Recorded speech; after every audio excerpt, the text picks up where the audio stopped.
এবং বাংলাদেশে আর কোন নারী রাজনীতিতে সোশ্যাল মিডিয়ায় এত বুলিং হয়েছে বলে আমার মনে হয় না।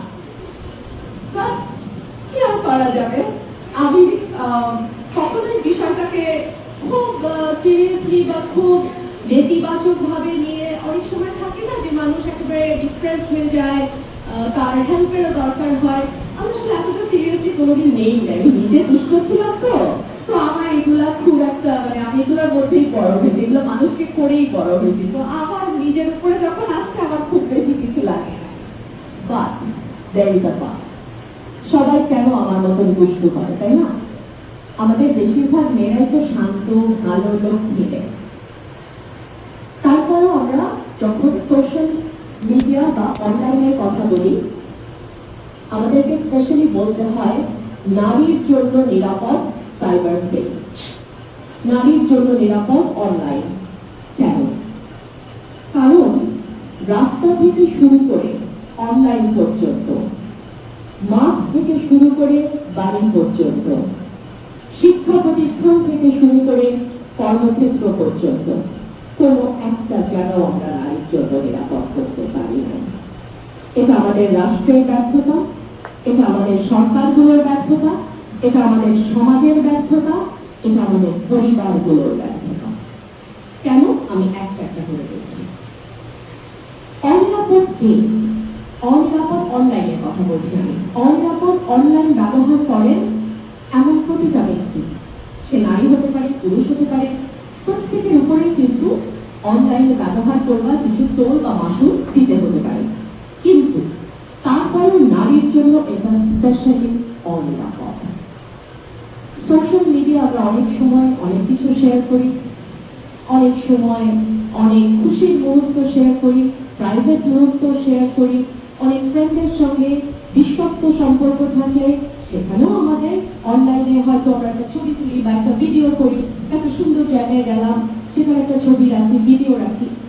এইটা যে কত বড় একটা বুমেরাং হয়ে আমাদের কাছে ফিরে আসতে পারে, এটি আমরা চিন্তা করি? আমরা করি না। এবং আমাদেরকে একটা বিষয় মাথায় রেখে চলতে হবে, আপনি যেহেতু নারী, এটা আছে বস্তু, এটা নিয়ে আর কিছু করার নেই, এটা আছে বস্তু, আপনাকে আজকে পর্যন্ত এটাই অবস্থান, এটা আপনাকে মেনে নিয়ে আপনার প্রিকশন আপনাকে তৈরি করতে হবে। এক হচ্ছে, আপনি যদি উন্নতি করতে চান কর্মক্ষেত্রে, কাজের জায়গায়, রাজনীতিতে কিংবা অন্য কোনো পেশায়, আপনাকে আপনার পুরুষ সহকর্মীর তুলনায় দ্বিগুণ পরিশ্রম করে আপনার যোগ্যতার স্বাক্ষর রাখতে হবে। এক। দুই হচ্ছে, আপনাকে ধাপে ধাপে অনেকগুলো বাধা অতিক্রম করতে হবে।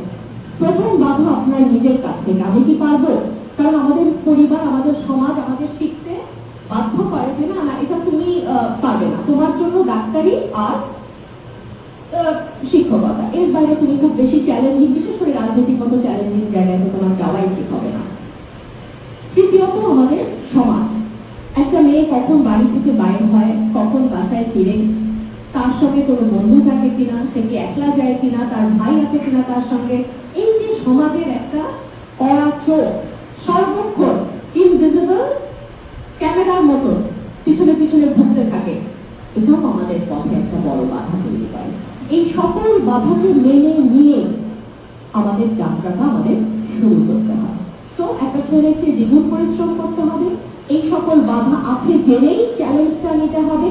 এবং তিন হচ্ছে, আপনি সফল হওয়ার পরে আপনার চারপাশের মানুষজন খুঁজে বের করবে আপনি নির্ঘাত কোনো না কোনো বাঁকা রাস্তায় গেছেন, এটা তারা খুঁজে বের করার আপ্রাণ চেষ্টা করবে।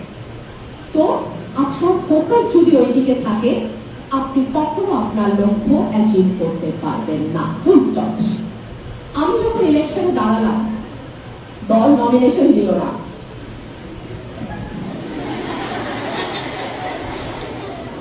আমার কাজল থেকে শুরু করে ম্যাজিস্ট্রেটকে থ্রেট দেওয়া পর্যন্ত আমি দেখলাম আমার নাম বিন্দুবাসী।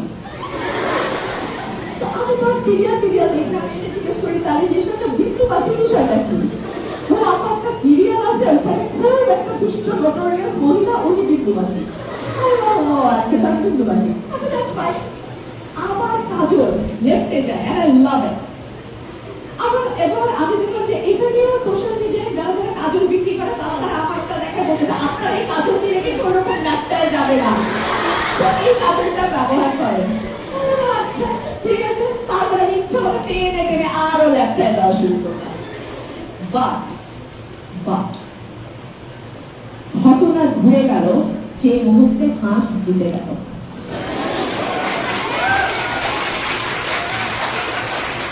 আমি বিন্দু মাসে থেকে ন্যাশনাল হিরো হয়ে গেলাম, আমার চোখের কাজল হয়ে গেল বনলতা সেনের চোখ।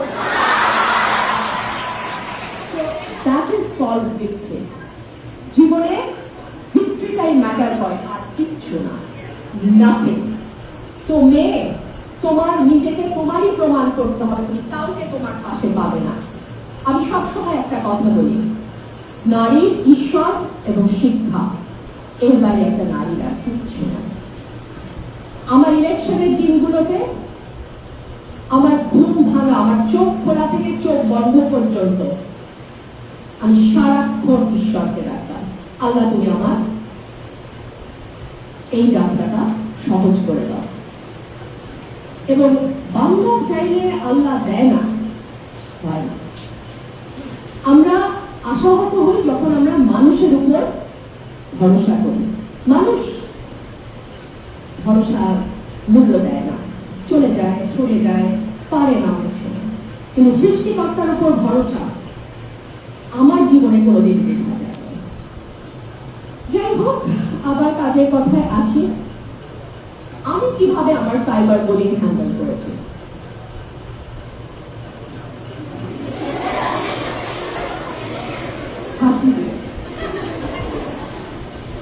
Of course, it wasn't easy initially. শুরুতে এটা খুব সহজ ছিল না। আমার বেস্ট ফ্রেন্ড আমাকে বলেছিল, it's a package.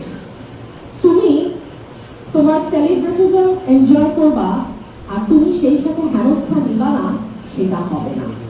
So take it as a package. তোমাদের তুমি করে বলি, তোমরা তো আমার মেয়ের মতোই।